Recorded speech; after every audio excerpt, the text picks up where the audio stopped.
once you're in a certain frame of mind for creating content, you start to look for things differently. You kind of have to have that like content creator muscle, and the more you do it, the better you get. The secret about my newsletter is that it takes me 10 to 15 hours to write it every week. I rip it apart many times over and edit it a ton, because a lot of times it does come off cheesy initially. And I'm like, okay, that's not funny. I need to make this hit harder. Or it's two in one direction without being applicable to like more people. So that's another thing that I'm pretty cognizant of. If it's so hyper focused on my experience at Beehiiv, but someone who's a founder at another company can't read it and extract any insights that they can apply to their company, that's like a secondary check that I do of like, is this not just interesting, but applicable? But again, this is kind of like custom for like the content that I'm creating, and there's not a one size fits all, but there's plenty of people who have no interest in the content that they create. They just know it's a lucrative industry to cover and that there's a business behind creating content for XYZ. That's not the content that I create, but there's not one way to do it. Yeah, I think most of the people here are kind of are vibing on your pathway. And one of the things that I said yesterday that's now pinging back to me is I bet so many people who send out newsletters that aren't working, they don't even like the content they're sending out. It's like they're not even able to jump over the hurdle of like, would I read this? And I think there's a tension here between like, would I read this and is it interesting to me, but also really understanding the market. And you were talking about that tension a little bit here, which is this so narrow that it's only applicable to me, or is it more applicable for a wider audience? And that is maybe like the tightrope to walk a little bit. Talk me through your mindset as you're sitting down for 10 hours. Which is a lot of hours. Yeah, it's a lot of time. It's because I'm a very slow writer, and I'm also kind of a perfectionist. So like I'll rip through it 4 or 5 times before I feel good about it, which is a huge stress in my life, because running the company in addition to spending 10 hours writing a newsletter is like a lot to do. So my weekends don't exist is what suffers.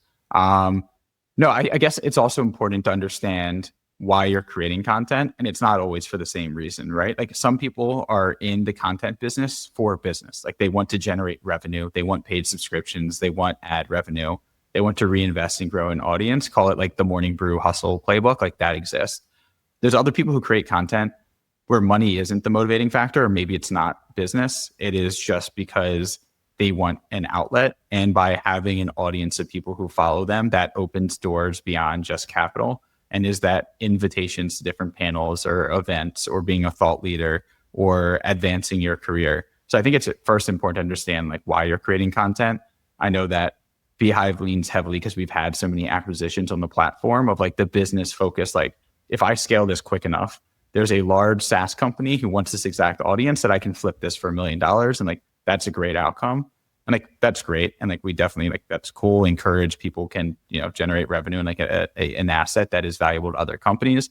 But we have tons of like thought leaders, independent journalists, people who write as a hobby. And so I think it's also important to just understand why you're writing, because there's not a one size fits all. The other thing I'd say is like, I think experimentation is key. And that's something I was always impressed with at my time at Morning Brew. So I sat right in between the sales team, which is who generated all the revenue. So I saw how they thought about brand partnerships. And on the other side of me, I sat next to the content team. And, like for most people, Morning Brew was like, you read it, you get in the morning, you read it for 5 minutes. It's cool. It's insightful. You laugh a little bit, you move on with your day. Sitting next to the people who spend 8 to 10 hours a day crafting this email and experimenting with like different subjects, different formats, different ways to communicate information. I was like very inspired by that. And so for my newsletter, I try to experiment wherever I can. Always be experimenting, I think, is really important, and not to like pigeonhole yourself to a specific format or a specific type of content, because I think your audience is more forgiving than most people give them credit for. Yeah, I think that's really true. And actually, I had like 2 people call me about that newsletter, so I can validate that people like responding to that in a way that's like, oh, hey, have you read this thing from Tyler yet? You should go check it out. It's really interesting. And that kind of pings something for me, which is the balance between consuming and creating. Like you had to do a level of consuming other people's content to be like, hey, that's actually interesting. I want to test something like that out. How do you think about the balance of consuming content and creating content? Obviously, you spend a great deal of time creating content, but how do you think about the balance of those 2 things? I think taking inspiration from as many people as possible is a great habit, right? So I consume probably 15 to 20 newsletters per day. I have a bunch of other weekly newsletters that I read. We're like just in the media and attention space, and then just being, habitually online across socials, you kind of see what content resonates and what people are naturally attracted to. I think like the greatest thing you can do is take inspiration from someone else and use that to direct like the different types of content that you're creating. So I'm not shy. Like I told the person that I like kind of copied his format. I was like, hey, he responded to the email, and I was like, oh, I actually got this from your email you sent 6 months ago. I thought it was great. And so there's that. And then there's also, once you're in a certain frame of mind for creating content, you start to look for things differently. It's like I'm a huge believer in like the subconscious mind. And it's like why my newsletters are always better when I start earlier in the week, because even all those half-baked thoughts that I can't formulate properly, they kind of sit there. And then in the shower, I'll be like, oh, that's an amazing, like I should fix it like this. And so to put that into practice, because I'm now putting on like my content creator hat, there's like certain moments or insights that I extract from working or meetings or different frameworks that I'm applying, where like I go the extra step to being like, oh, other people would enjoy this. And that's a kind of a muscle, I guess, that you kind of build over time as you create content. It's like a lot of people consume Twitter or X. Not many people post.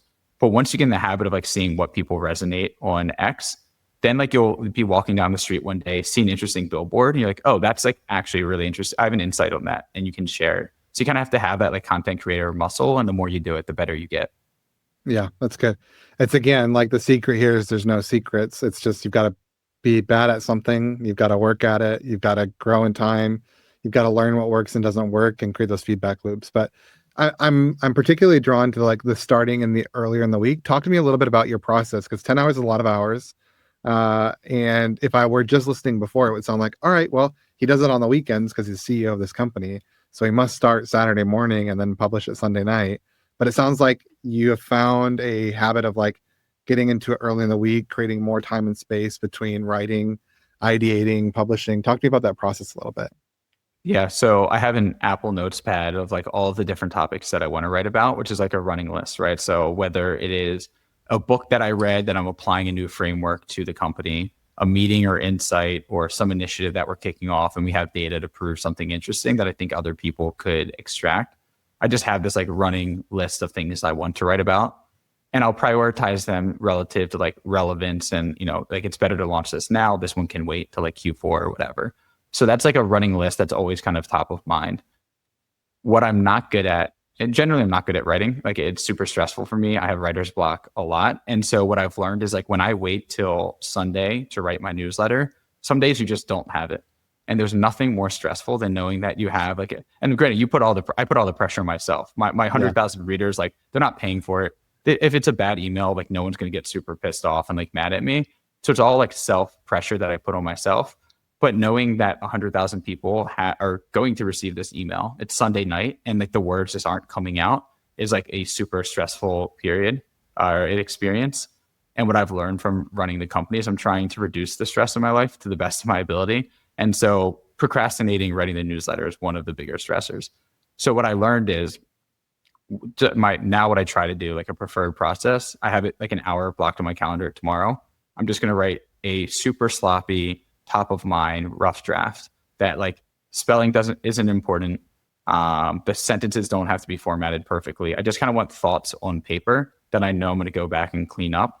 And so that's like my first version, but at least I can kind of have like a gut sense of like, that felt good. Like I like this opening paragraph, or I'm missing a lot of substance here. I can't think of the right words here, but it's like top of mind for me that I know where the gaps are. And then I try to go back to it like an hour every day after that. So Friday evening, I'll go through different mindset, fresh perspective, kind of clean it up a little bit. And then I'll do that Saturday. I'll do that Sunday, and I'll do one final read on Monday. That's like my preferred. I like, just like everything in life, like it very rarely goes as planned. And I'll wake up Thursday, 3 things are broken. There's a few fires I have to put out. And like, I never actually get to write a newsletter for an hour. But I've seen just from having things like top of mind in your subconscious or giving yourself more time and more space to iterate, it's always a far better product than if I wait till Sunday, Monday to write the newsletter last minute and I don't have enough opportunities to go through with additional reps. Yeah, that's good.